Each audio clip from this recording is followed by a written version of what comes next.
பட்சத்தில் மண்ணை கொண்டு சுத்தமான மண்ணை கொண்டு தயமம் செய்து கொள்ள வேண்டும் என்று மட்டும்தான் இருக்கிறது. தயமம் எப்படி செய்ய வேண்டும் என்று சொல்லப்படவில்லை.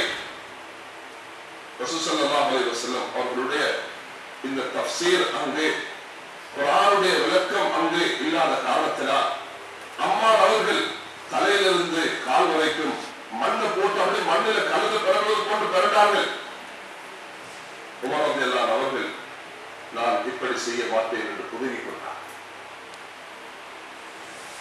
அப்போ ஒரு அரபு பாஷை தெரிந்தவர்களாக இருந்தும் அவர்களுக்கு நபியுடைய விளக்கம் இல்லாத காரணத்தினால், இந்த முறையில் இதை செய்ய வேண்டும் என்ற ஒரு விளக்கம் இல்லாத காரணத்தினால் அவர்கள் அங்கே அந்த விஷயத்தில் அவர்களுக்கு தெளிவில்லாத நிலைமை ஏற்பட்டார்.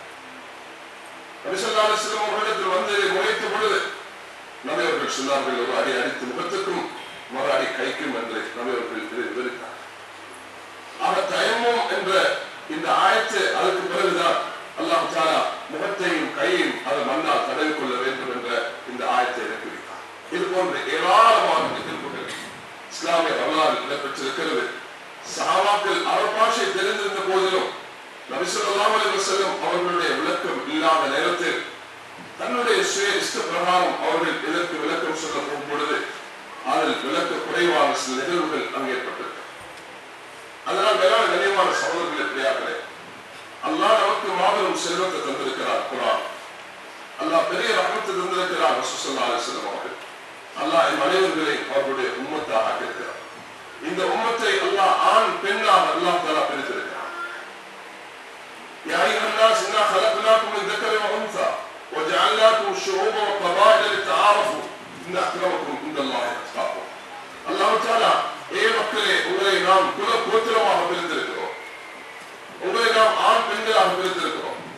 من ذكر وانثى جعلناكم شعوبا وقبائل, ஷுஊபையும் கபாயில்களையும் அல்லாஹ் குல கோத்திரங்களை அல்லாஹ் தஆலா ஏற்படுத்தியிருக்கிறார்.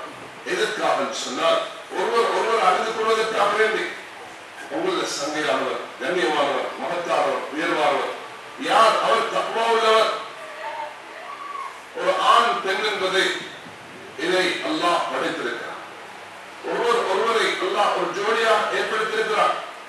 இந்த ஆண் பெண் என்பதை அல்லாஹ் தஆலாவுடைய படைப்புகளில் உதாரணமாக அல்லாஹ் 2 வகையாக மக்களை படைத்திருக்கிறார். அல்லாஹ் ஆண் பெண்ணாக படைத்திருக்கும் பொழுது ஒவ்வொருவருக்கும் அல்லாஹ் சுப்ஹானஹு வ தஆலா சில பொறுப்புகளையும் சில உரிமைகளையும் அல்லாஹ் சில அடிப்படைகளையும் கொடுத்தார். உலகத்தில் நபிமார்களாக வந்தவர்கள் ஆண்களாகத்தான் இருந்திருக்கிறார். ஆனால் நபிமார்களை பெற்றெடுத்தவர்கள் எல்லோருமே பெண்களாகத்தான் இருந்திருக்கிறார். அல்லாஹ் தஆலா நபிமார்கள் ஆண்களாக அனுப்பியிருக்கிறார். ஆனா எல்லா நபியுடைய தாயும் அது ஈசா அலைஹிஸ்ஸலாமாக இருந்தாலும் அவர்களுடைய தாயை அல்லாஹ் ஏற்படுத்தினார். ஆதம் அலைஹிஸ்ஸலாம் அவர்களை தவிர மற்ற எல்லோருமே நபிமார்கள். அவர்கள் அல்லாஹ்வினால் அல்லாஹ் ஒரு சபபை வைத்து ஒரு தாய் வழியாகத்தான் அல்லாஹ் இந்த துனியாவுக்கு ஈசா அலைஹிஸ்ஸலாம் அவர்களையும் அல்லாஹ் குர்ஆனில் ஒரு வித்தியாசமான அமைப்பில் அவர்களை படைத்த போதிலும் அல்லாஹ் தஆலா அதனாலதான் குர்ஆன்ல பெண்ணுடைய ஒரு பெயரை குறிப்பிட்ட ஒரு சூறாவை அல்லாஹ் ஏற்படுத்தினார். சூரா மரியம் என்ற சூரா இருக்கிறது. வேற எந்த ஒரு பெண்ணுடைய பெயரிலும் குர்ஆனில் சூரா கிடையாது. சூரத்துன் நிசா பெண்கள் சம்பந்தமாக சில சட்டங்களை அதை எடுத்து கூறும் சூரத்தாக இருக்கிறது. அது இல்லாமல் அல்லாஹ் தஆலா பெண்ணுடைய பெயரை வேற எங்கும் அல்லாஹ் குறிப்பிடவில்லை.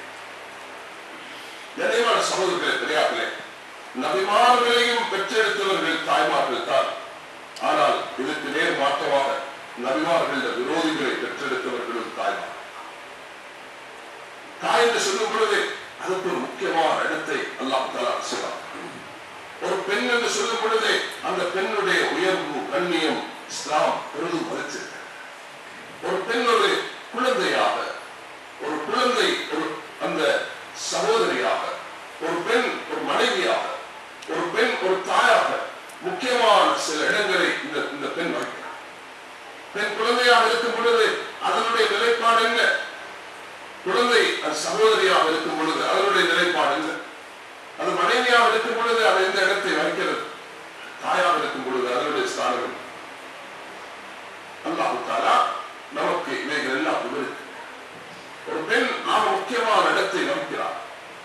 பெண் என்பதை ஒரு பொக்கிஷம், பெண் என்பதை ஒரு மனமான பூவை போட்டு, பெண் என்பதை ஒரு பொறுமதியான வைர கல்லை போட்டு, பெண் என்பதை மிகவும் பொறுமதியான ஒன்றுதான். இஸ்லாமிய பார்வையில் பெண்ணுக்கு கொடுக்கப்பட்டிருக்கக்கூடிய உரிமைகளும் பாதுகாப்பும் உயர்வும் கண்ணியமும் உலகத்தில் எந்த மார்க்கத்திலும் கொடுக்கப்பட்டிருக்க முடியாது, எந்த நாட்டிலும் கொடுக்க முடியாது.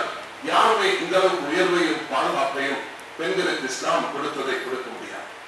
அல்லாஹ் தஆலா ரசூல் ஸல்லல்லாஹு அலைஹி வஸல்லம் அவர்களை அனுப்பும் அந்த காலம் அது ஐயாமுல் ஜாஹிலியா, ஜாஹிலியத்துடைய காலம். ஒரு நபி அவர்கள் வரும் பொழுது அந்த நபி அவர்கள் முன்னோக்கும் மக்களுடைய நிலைப்பாடு எப்படி இருக்கிறது? மூசா அலைஹிஸ்ஸலாம் வரும் பொழுது மக்கள் மேஜிக்ல ஈடுபட்டிருந்தார். இப்ராஹிம் அலைஹிஸ்ஸலாம் வந்த பொழுது அஸ்ட்ரானமியில் ஈடுபட்டிருந்தார். ஈசா அலைஹிஸ்ஸலாம் வரும் பொழுது சயின்ஸ்ல ஈடுபட்டிருந்தார். ஒவ்வொரு நபியுடைய வரக்கூடிய காலத்தில் ஒவ்வொன்றில மக்கள் ஈடுபட்டிருந்தார். ஒரு சாரார் சயின்ஸ அதுக்கு முக்கியத்துவம் கொடுத்துவார்கள், இன்னொரு சாரார் மேஜிக்குக்கும் பிளாக் மேஜிக்கு அவர்கள் சூரியத்துக்கும் இருக்கும் அவர்கள் முக்கியத்துவம் கொடுக்கிறார். இன்னொரு சாரார் பார்க்கும் பொழுது அஸ்ட்ரானமி வானசாஸ்திரத்தில் அவர்கள் பலக்கியாத்தில் ஈடுபட்டிருக்கிறார்கள். இப்படிப்பட்ட ஒரு சூழல்ல வித்தியாசமான சூழல்கள் தான் வருவார்கள் அனுப்பப்பட்டார். மூசா அலைஹிஸ்ஸலாம் அனுப்பும் பொழுது அல்லாஹ் அவர்களுக்கு கொடுத்த முஅஜிஸாக்களும் அதற்கேற்ப அல்லாஹ் தஆலா கொடுக்கிறார். அவர்களோட அந்த சூனிய காவல்கள் அவர்கள் வித்தையாக பாம்பை, அவர்கள் கம்பை கயிறை பாம்பாக மாற்றும் அந்த பணியில் ஈடுபட்டிருக்கிறார்கள். ஆனா அல்லாஹ் மூசா அலைஹிஸ்ஸலாத்தை உங்களுடைய கரத்தில் உள்ள இந்த கம்பை நீங்கள் கீழே போடுங்க என்று சொன்ன பொழுது அதை உண்மையிலே பாம்பாக மாறிவிட்டது. அது கண்கட்டி வித்தை அல்ல, அது பிளாக் மேஜிக் அல்ல, அது மெஸ்மரிசம் அல்ல, அது உண்மையான பாம்பாக. இதுதான் அந்த மக்கள் அனைவர்களையும் இஸ்லாத்தை ஏற்றுக்கொள்ள காரணமாகும். அந்த உண்மையான முஅஜிஸாவை கொடுத்தார். நபிமார்களுக்கு கொடுக்கப்படக்கூடிய முஅஜிஸாக்கள் அது உண்மையாக இருக்குமே தவிர அது கற்பனை கதை அல்ல. மலையை நாம் உயர்த்தினோம் என்று சொல்லும் பொழுது சிலர் தவறாக வெறுமனே தன்னுடைய புத்தியை கொண்டு மாத்திரம் தஃசீர் செய்யும் பொழுது இதுக்கு தவறான விளக்கம் கொடுத்து விடுகிறார்கள். துருசின மலையை உயர்த்தினோம் என்று சொன்னா இது எப்படி சாத்தியமாகும்? அந்த நைல் நதியை நாம் பிளக்க வைத்தோம், அங்கு அந்த நதிக்கு மேல நாம் அவர்களை நடத்தினோம், அவர்கள் நடந்து சென்றார்கள் என்ற இந்த வரலாறை சிலர் தஃசீர் எழுதக்கூடிய நேரத்தில் அது அப்படி இருக்கல்ல, அது டேம் மூடி இருந்துச்சு, தண்ணி அங்க இருக்கல்ல, அவர்கள் நடந்துதான் போனார்கள் தரையில, அவர்கள் கடந்த பிறகுதான் தண்ணி வந்துச்சு சொல்லி இந்த முஅஜிஸாவை மறுத்தும் மறைத்தும் தஃசீர் செய்திருக்கிறார். இது ஏற்படுகிறது குர்ஆனை தன்னுடைய புத்தியால் விளங்கும் பொழுது நபியுடைய தஃசீர் இல்லாமல் அல்லது உலமாக்களுடைய அந்த வழிகாட்டல் இல்லாமல், சஹாபாக்களுடைய வழிகாட்டல் இல்லாமல் இதை தர்ஜுமா தஃசீர் செய்யக்கூடிய நேரத்தில் இப்படிப்பட்ட நிலைப்பாடு ஏற்படும். அப்ப அதுக்கு மிக தெளிவாக அல்லாஹ் ஒரு முஅஜிஸாவை செய்யும் பொழுது சக்தியுள்ளவன் அவன் உண்மையிலேயே அதை செய்கிறான். குழந்தையை பேச வைத்த அல்லாஹ் ஈசா அலைஹிஸ்ஸலாத்தை பேச வைத்தார். யுகல்லிமுன் நாஸ ஃபில் மஹ்தி வ கஹ்லா, அவர்கள் மடியிலும் பேசுகிறார்கள், முதிர்வடைந்தும் பேசுவார்கள். முதிர்வுல எல்லாரும் பேசுவாங்களே, குழந்தையில பேசுறது பெரிய ஒரு மேஜிக், அது ஒரு மிரக்கல். பெருசானது போல பேசுறது எல்லாருக்கும் தெரியுமே. அப்ப மூசா அலைஹிஸ்ஸலாம் 33 வயதில் உயர்த்தப்பட்டார்கள். அவர்கள் திரும்ப பூமிக்கு வருவார்கள், அவர்கள் வாழ்வார்கள், குழந்தை பெறுவார்கள், திருமணம் நடக்கும், ஒரு முதிர்வையும் அடைவார்கள் என்பதுதான் இந்த யுகல்லிமுன் நாஸ ஃபில் மஹ்தி வ கஹ்லா என்ற இந்த வயோதிகத்திலும் பேசுவார்கள் என்ற இந்த தஃசீர் அதுதான் நமக்கு காண்பிக்கும். அல்லாஹ் தஆலா உண்மையிலேயே ஒரு உண்மையை அல்லாஹ் நமக்கு முன்வைக்கும் பொழுது, அதை நபிமார்களுக்கு கொடுக்கும் பொழுது அல்லாஹ் உண்மையாகவே நபி ஸல்லல்லாஹு அலைஹி வஸல்லம் ஒரு சைக்கை மூலமாக சந்திரனை இரண்டாக பிளக்க வைத்தார்கள். அதே உண்மையிலேயே நடக்கும். இது புகாரில வரக்கூடிய சஹீஹான ஹதீஸ். மிரக்கல் என்பது அது வித்தை அல்ல, அது மேஜிக் அல்ல, அது ஒரு சூழ்ச்சி அல்ல, அது ஒரு மெஸ்மரிசம் அல்ல, அது உண்மை யதார்த்தம். அல்லாஹ் நபிமார்களுக்கு கொடுப்பது. மூசா அலைஹிஸ்ஸலாம் நெருப்புக்குள்ள இருந்தது